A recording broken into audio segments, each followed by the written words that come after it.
अभी बहुत ज़्यादा टाइम नहीं हुआ है, कुछ टाइम पहले ही मैंने अपने बेस पे प्रोजेक्ट्स लेना शुरू किया है, लेकिन उसमें बहुत सारी प्रॉब्लम्स आती हैं।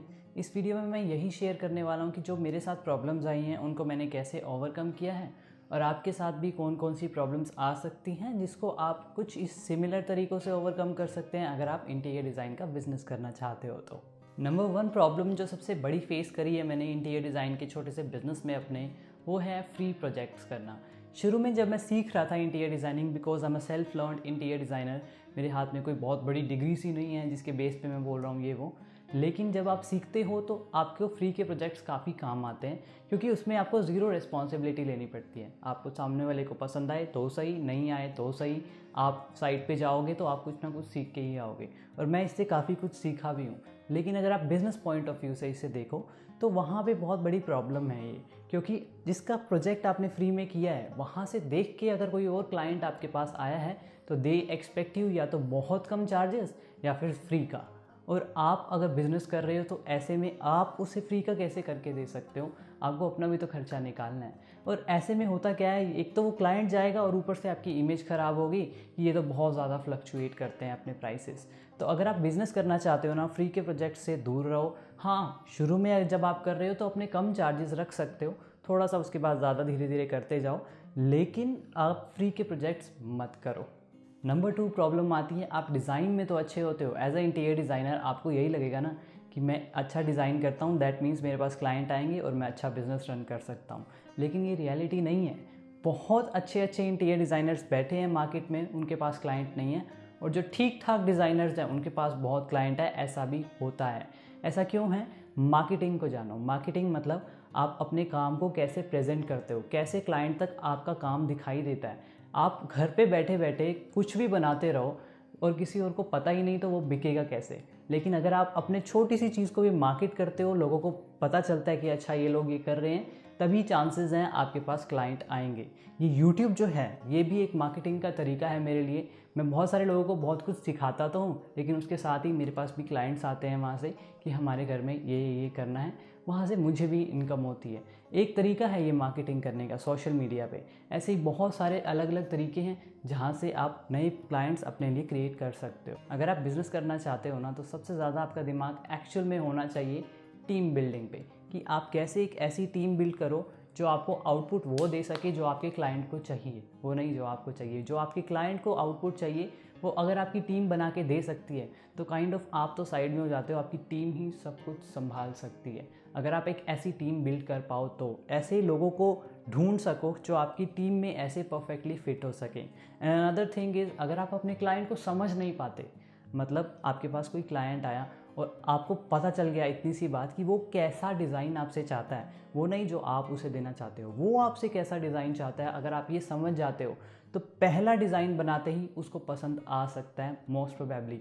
और मैक्सिमम होता है कि चलो दूसरा डिज़ाइन बना के दे रहे हैं, नहीं तो मोस्ट ऑफ द केसेस में ऐसा ही होता है कि एक क्लाइंट पहली बार आया है, पहला डिज़ाइन ही डन करके जाता है। अगर आप उसकी साइकी समझ जाते हो, अगर नहीं समझे हो तो बनाते रहो डिज़ाइन, 10-10 15-15 डिज़ाइन आप बना के देते रहोगे और वो रिजेक्ट करता रहेगा, आप एक ही क्लाइंट पे फंसे रह जाओगे।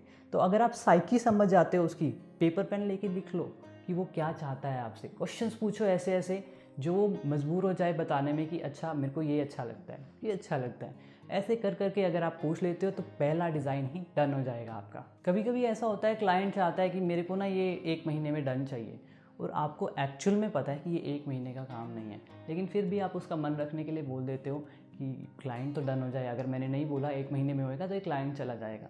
ऐसा मत करना, क्योंकि आपके पास जो क्लाइंट आया वो 1 महीना डेडलाइन मांग रहा है, तो मैक्सिमम हो सकता है वो 2-3 दिन, 4 दिन, 5 दिन वेट करे, उसके बाद वो आपको परेशान करना शुरू करेगा और आपकी खुद की मार्केट वैल्यू डाउन होगी जब आप अनरियलिस्टिक एक्सपेक्टेशंस दोगे, अनरियलिस्टिक टाइमलाइंस दोगे क्लाइंट को। जो सब मैं बता रहा हूँ ना, वो मेरी छोटे छोटे एक्सपीरियंसेस है, उनसे मैंने बहुत टाइम लेके ये सब चीज़ें सीखी हैं। मेरा बहुत लंबा करियर नहीं रहा है, छोटा सा अभी कुछ टाइम पहले ही स्टार्ट किया है मैंने। लेकिन अगर आप एक ऐसे इंसान से पूछते हो ये सब चीज़ें जो कुछ टाइम कर चुका है इन सबको, लाइक 8-10 साल हो गए हैं उसको इस इंडस्ट्री में, और उसके बाद आपको वो बता रहा है ना, तो वो काफ़ी अच्छे तरीके से बता सकता है, स्ट्रेट फॉरवर्ड पाथ बता सकता है। जैसे आप घर से निकलते हो, दिल्ली जाना है आपको, तो अगर कोई इंसान जा चुका है दिल्ली, वो आपको बता देता है यहाँ से आपको ट्रेन मिल जाएगी या बस मिल जाएगी या ऐसे ऐसे टैक्सी लेके जा सकते हो आप। तो आपको एक शॉर्ट रास्ता मिल गया है कि ऐसे ऐसे दिल्ली जाना है, और वहीं आपको कुछ नहीं पता है दिल्ली कहाँ है कहाँ नहीं, और आप घर से निकल पड़ते हो तो टक्कर खाते खाते पता नहीं दिल्ली पहुँचोगे भी सही कि नहीं पहुँचोगे। इसीलिए मेंटर होना बहुत ज़रूरी है। और मैंने एक यूट्यूब चैनल देखा है, धीरज अरोड़ा करके हैं वो, और इंटीरियर कॉन्ट्रैक्टर उनके चैनल का नाम है। उन्होंने मुझे अप्रोच किया था कि कोलैबोरेटिव वीडियो बनाते हैं जिसमें मैं आपके कोर्स के बारे में बता दूंगा, आप मेरे कोर्स के बारे में बता दोगे, तो दोनों का ही फ़ायदा है और ऑडियंस का भी फ़ायदा है। सामने वाले को पता चल जाएगा कि यहाँ पे जाके वो ये सब चीज़ें गेन कर सकते हैं। तो उसके बाद मैंने उनसे पूछा कि आपका कोर्स एक्चुअल में है क्या, तभी मैं उनको प्रमोट करूँगा, तब क्योंकि मुझे सेटिस्फाई करना चाहिए ना कि मैं आपको वैल्यू दे रहा हूँ कि नहीं। ऐसे ही मैं कुछ नहीं बोल सकता कि अच्छा इनका कोर्स कर लो जाके, नहीं। तो मैंने उनसे पूछा, उन्होंने मुझे कुछ डेमो वीडियोस दी। मैं सच बता रहा हूँ, मुझे वो वीडियोस इतनी अच्छी लगी कि मैंने ये सोचा कि मैं खुद ही एक पूरा कोर्स करूँगा। इसीलिए आई थिंक आप ट्राई कर सकते हो, आप डेमो ले लो। 300 रुपीज़ के आसपास उनका डेमो है। एक क्लास लो, एक विज़िट लो उनसे पूछो उस कोर्स के बारे में। वो आपको बताएंगे कि कैसे कैसे उनके एक्सपीरियंसेस रहे हैं, इतने सालों से वो कर रहे हैं उसको, और फिर आपको वो बता रहे हैं कि मैंने ये किया है, ये गलतियाँ हुई हैं, ऐसा हुआ है, और उसको हमने ऐसे करेक्ट किया है।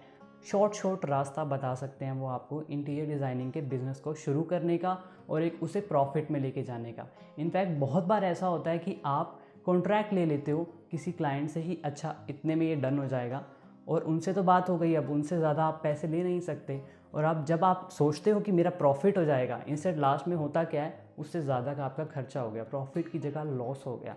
यहाँ पे आपको एस्टिमेशन बहुत अच्छे से आना चाहिए कि इतने में ये काम होगा, प्लस इतना मेरा मार्जिन बचना चाहिए, तो इतने में मुझे क्लाइंट को डन करना है।